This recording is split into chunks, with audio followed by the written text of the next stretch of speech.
Sexta-feira de tarde, depois de ter estudado mais uma semana inteira, finalmente chega o melhor dia de todos. E não é só porque você pode sair com alguém para algum rolê ou porque vai ficar descansando durante o final de semana.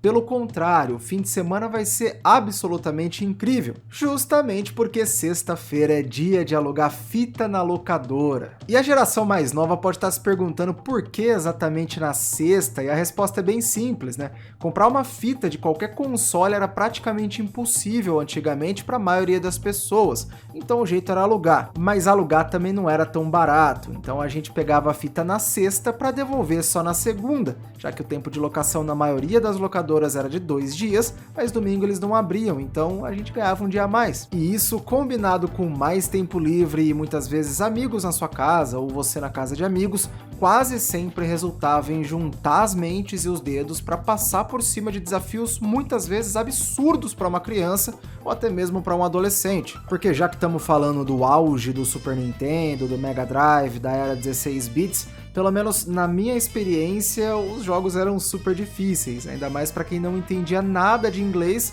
além de Start, Game Over, Select, no máximo. E nesse contexto, eu como um dono de Super Nintendo, entrei em várias ondas aí de diversos clássicos do console, tipo Super Mario World, Mario Kart e tudo mais.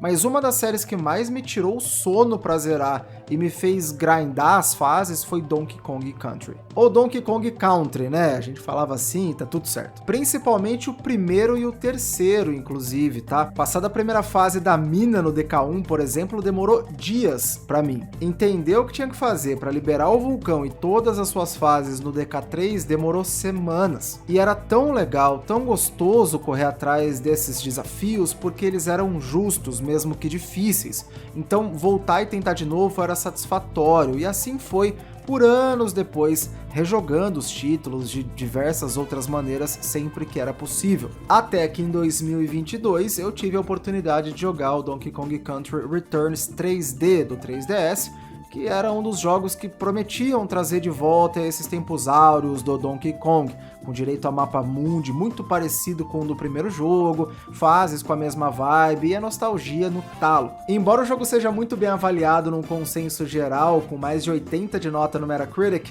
esse relato eu já adianto que vai um pouquinho na contramão desse consenso, então quero também saber a sua experiência, a sua opinião com respeito ao jogo, se você já jogou, se você tem vontade de jogar, enfim, como que você enxerga esse jogo também, vamos trocar uma ideia aqui nos comentários. Então vamos lá, como eu disse, a primeira impressão é maravilhosa demais. Esse foi o primeiro jogo com o qual eu tive contato da série Country mais nova, né? E aquele sentimento do primeiro jogo bateu muito forte. O Kongão andando de novo naquele molejo sem igual, e sim, desde a minha infância os personagens de Donkey Kong adotam vários nomes diferentes e definitivamente nenhum deles é Donkey Kong, tá? É Kongão, menininho, menininha, macaquinho e por aí vai. Enfim, todo o ambiente foi arquitetado certinho para você voltar brevemente ao passado ou então ter uma noção de como era caso nunca tenha jogado nenhum dos originais. As músicas então são absurdas, e essas, aliás, me pegaram muito o jogo todo. As músicas novas, as mais antigas, os arranjos que foram feitos, a conexão com cada momento, tudo é muito bem pensado e a trilha foi sensacional. Possivelmente o ponto do jogo, inclusive, que eu mais curti durante a gameplay. Mas, logo que eu entrei na primeira fase do primeiro mundo, eu já notei uma coisa extremamente esquisita. Não dá pra trocar de Kong, velho. Não dá. Aliás, para não falar que é impossível jogar com o Diddy Kong, no multiplayer você consegue jogar com ele, mas não foi o meu caso e eu acredito que também não seja o caso da maioria dos jogadores. E isso quebrou completamente para mim o efeito nostalgia e me trouxe de volta para 2022. Justamente porque nos originais os macaquinhos tinham gameplays diferentes e bem diferentes. Tinham lugares que só alguns alcançavam, peso e velocidade eram diferentes neles, os ataques eram diferentes e por aí vai. No Country 3, por exemplo, jogar algumas fases sem a menininha era um parto, porque a rodadinha de cabelo dela, que planava no ar, fazia totalmente a diferença. Então quando você só tinha acesso ao menininho ou então perdia a menininha na fase, a sua mentalidade mudava, seu coração acelerava, o desafio era completamente outro. Pode-se dizer até que o jogo era outro de acordo com o Kong que você estivesse controlando, mas no Returns é a mesma coisa. E claro, estando com o Diddy Kong, que é o menorzinho do bonezinho, você ganha o pulo prolongado pelo jetpack, você ganha mais corações de vida, mas sinceramente a gameplay fica praticamente a mesma coisa e isso me deu uma boa desanimada. Até porque em todos os countries originais, o Kongão era o pior de jogar. Então é como se você tivesse preso na gameplay com o pior personagem. E pensando pelo lado de design do jogo, talvez simplificar essa mecânica de troca de personagens e trazer outras mecânicas gerais possa ser uma boa troca, já que ajuda quem tá chegando agora na franquia, facilita para o público mais novo que vai jogar com certeza, né, pela natureza do 3DS, e faz com que a experiência de gameplay seja mais retilínea, te apresentando novos conceitos com o decorrer do tempo e fazendo você usá-los conforme o jogo passa. E o jogo realmente implementa bem essas mecânicas, existe tutorial, você consegue entender quando que é para usar cada uma delas, principalmente a de se segurar na parede, né, para ir andando mesmo naquele movimento clássico de macaco, só que não é um Mario 3D Land, por exemplo, também do 3DS em termos de progressão. Para você entender melhor por que dessa comparação, tem um relato aqui exatamente sobre o Mario 3D Land no canal. Então depois que acabar esse vídeo, você vai lá ver. Enfim, pode parecer um detalhe, mas acabou me deixando meio cabreiro com a gameplay logo no comecinho. E ainda falando de gameplay, desde o iniciozinho ele é bem difícil. Então as minhas vidas foram acabando e eu ficava pensando, pô, não é possível que os mecanismos de achar vida sejam só os balões escondidos na fase, que são poucos, né? Ou as bananas, que são lentas para juntar. Eu já fui me preparando mentalmente para enfrentar um jogo de plataforma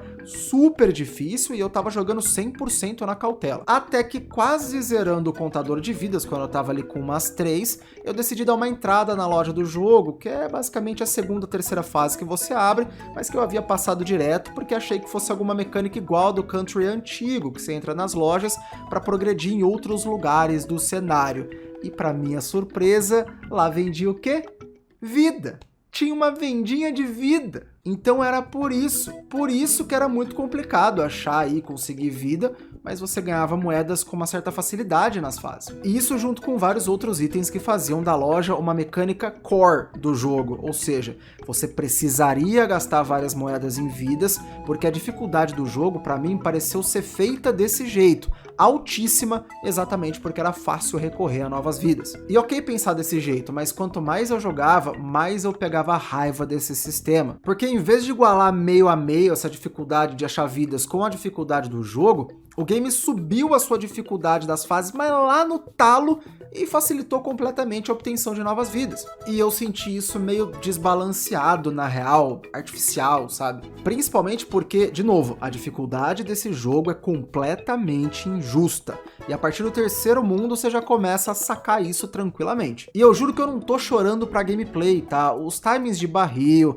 as sequências difíceis de cipó, tudo isso sempre existiu, e Donkey Kong sempre foi muito mais difícil do que o Mario no Super Nintendo, por exemplo. Então, até aí tudo bem. Mas era justo, você errava porque você jogou mal e não porque ainda não havia decorado a fase. Agora, no Country Returns 3D, eu fiquei com a impressão de que a maioria dos pulos e das sequências que eu falhava e acabava morrendo eram feitas pra você morrer. Os obstáculos do nada surgiam na sua frente, o tempo de reação era minúsculo pra fazer alguma coisa. Até que na próxima tentativa você decorava quando o obstáculo ia aparecer e conseguia desviar dele. Inclusive, a grande maioria das sequências complexas e dos momentos problemáticos do jogo usavam mecânicas simples, tipo pular, andar, se posicionar na tela com foguete e tal. Não me pareceu necessariamente ter a ver com a sua progressão de habilidade no jogo, e sim sobre o quanto você consegue decorar alguns comandos simples para executá-los no momento correto e já era. Então não era nada que tivesse sido introduzido especificamente no Country Returns, fazendo inclusive com que várias mecânicas ficassem esquecidas, meio secundárias. E eu confesso que esse loop de gameplay começou a me estressar de um jeito sem igual, velho. Na minha experiência, como eu disse mais cedo, é como se o jogo tivesse sido projetado para te fazer gastar vida decorando o caminho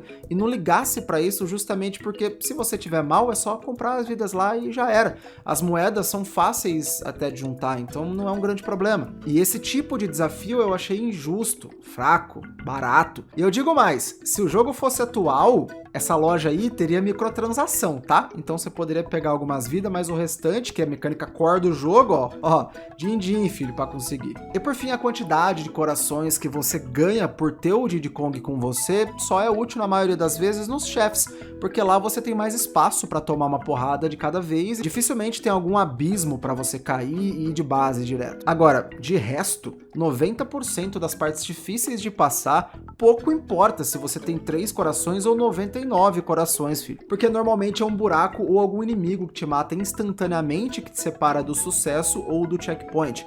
Então esse é mais um ponto para deixar o Diddy Kong basicamente inútil. Daí você soma isso que eu falei com fases longas, que deveriam ser um ponto positivo, mas muitas vezes são maçantes mesmo, e checkpoints que às vezes são muitos e às vezes são poucos, então você não tem muito mais estabilidade e com tudo isso você tem a receita para passar raiva. Ou pelo menos foi isso que aconteceu comigo. Agora, ao menos o jogo reinicia direto no último checkpoint quando você morre, o que elimina aquele problema de ter que ficar voltando para a fase mais uma vez, e isso é um ponto positivo, eu acho. E eu confesso que mais pro final do jogo eu usei o Super Guia lá, que é basicamente um modo onde o jogo joga por você, para passar de umas 2 fases depois de uma boa meia hora empacado, porque era isso ou abandonar a gameplay e ficar sem um relato para compartilhar com vocês depois. E eu usei o recurso sem peso na consciência, sem medo, sabe? Eu só queria avançar e terminar o quanto antes. E falando em terminar, a variedade das fases, dos locais, das paisagens, dentro do possível para um jogo do DK Country é muito boa. Normalmente na série você tem floresta, água, gelo e uma temática industrial, e esses são realmente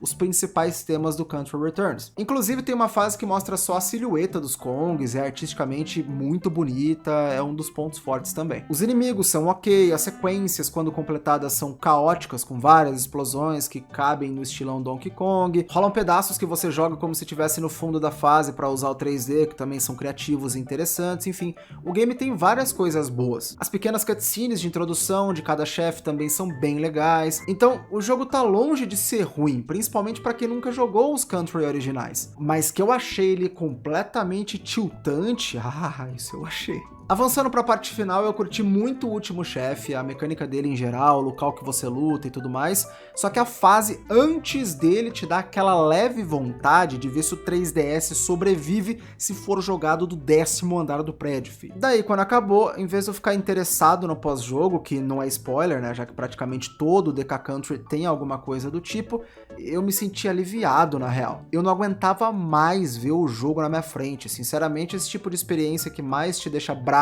do que te deixa instigado para passar por um desafio, não vale tanto a pena, na minha opinião. E esse pós-jogo vai longe ainda, tá? Mas como também é de costume, você precisa pegar várias coisas nas fases para conseguir acessar ele, e eu não fui nem maluco de tentar fazer alguma coisa assim. Eu juro, cara, de coração, que eu só tava torcendo pro jogo acabar o quanto antes. Por mais que eu odeie me sentir assim em relação a um jogo, em relação a uma experiência, mas foi o que aconteceu. Então o que eu posso dizer para quem pensa em jogar é que caso você esteja buscando um jogo para se divertir, jogar tranquilamente, aprender mecânicas novas e evoluir sua habilidade nelas para passar por desafios no game, eu não acho que compense pegar o DK Country Returns. Talvez experimentar os Donkey Kong Country do Super Nintendo, ou talvez os outros Donkey Kong mais novos, como o de Wii U, que acho que tem até para Switch, por exemplo, de repente isso é mais jogo para você. Inclusive eu ainda vou jogar esses Donkey Kong Country mais novos e relatar eles aqui no canal, mas como eu não joguei, eu não consigo afirmar com certeza que melhorou ou não. Então joga aí, ou se você jogou, comenta aqui também, vamos trocar essa ideia.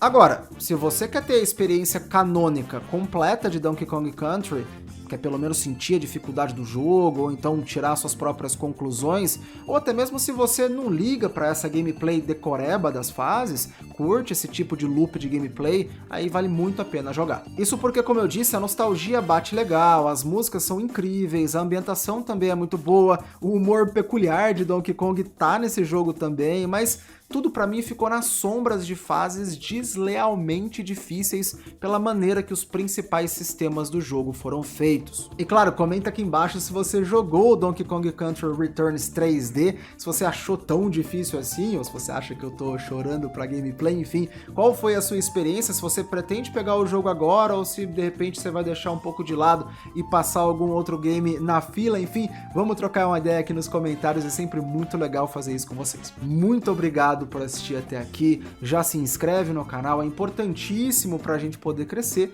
e deixa o seu like também, porque o YouTube entende que o vídeo foi legal, uma boa experiência, e talvez ele mande pra mais pessoas. Demorou? Um grande abraço, brigadão e tchau.